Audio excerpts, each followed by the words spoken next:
the winner of the 2022 award for best hands. Also, we should have like trophies, don't you think? This is fitting because I think this one should just be like a glove, don't you think? Like, so if it's Gary Payton II, though, should there be like a glove like with a mitt inside of it? Like, are we gonna have like a double thing here? Are you going mitten? Gary Payton II is the winner of this award, and I always thought it was a missed opportunity. I don't like calling him the mitten because his dad was the glove. And the mitten makes it sound like to me, he's like a reduced version of the glove. He's soft. Mittens are fluffy and they don't have finger holes.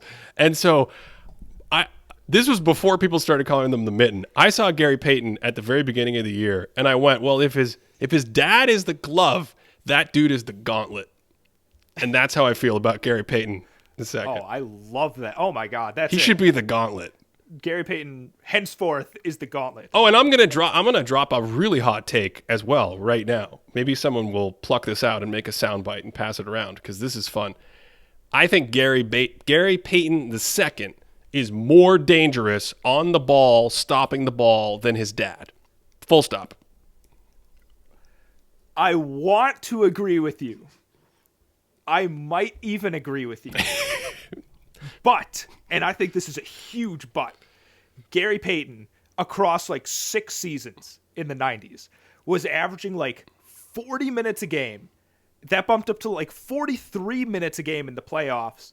And he was like the highest load guy on a Sonics team multiple years in a row, which actually increased as the 90s went on. And I think there are moments when he locks in like 90 feet away where I'm like, this is the Gary Payton I hear about. But I think it's one of those where the totality of it, like the minute per minute basis that they're in, Gary Payton II is easily the better defensive player. But I just wonder what would happen if we just plucked Gary Payton I out and then had him play like 19 minutes a game and be like, just play defense. That is all I want you to do. Play defense and dunk. Okay, I buy that. That's fair. I think that's a good way to look at it. I mean, I think you and I both think the reputation and the Defensive Player of the Year award 96 for Payton is a little overstated. Am I remembering that correctly? Absolutely. Yeah. On the flip side, his even with carrying that offensive load and playing those heavy minutes, he obviously had great hands, and just to use an indicator or a specific stat that we can kind of compare across generations, his steal percentages were always at like 3.5%, which means he gets about 3.5 steals every 100 possessions. And this is so fun, Cody. Just for comparison, this season, Gary Payton II is at 3.8%.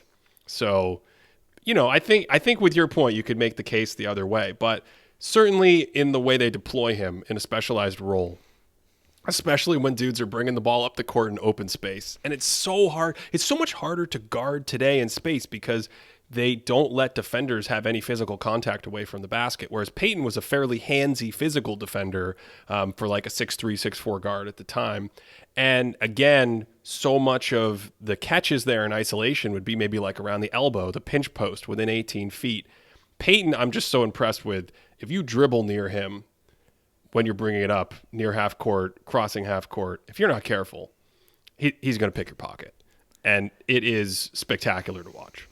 See, what's interesting is 90s Gary Payton. I almost see him as more like a Drew-ish defender where he's physical, he's really strong. But when we're talking like physical abilities, when we're talking athleticism, his son blows him out of the water.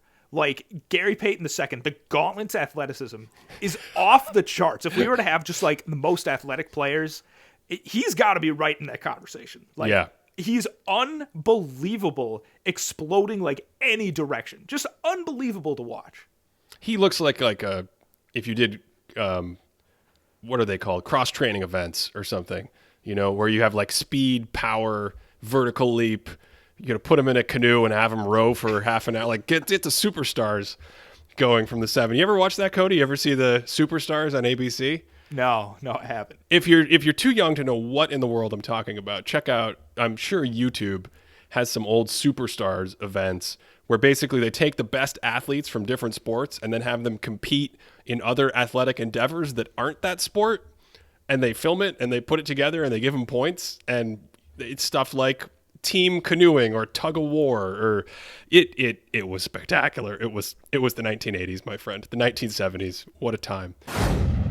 Thanks for listening. You can find the full episode of This Thinking Basketball podcast on Apple Podcasts, Stitcher, Spotify, or wherever you enjoy podcasts.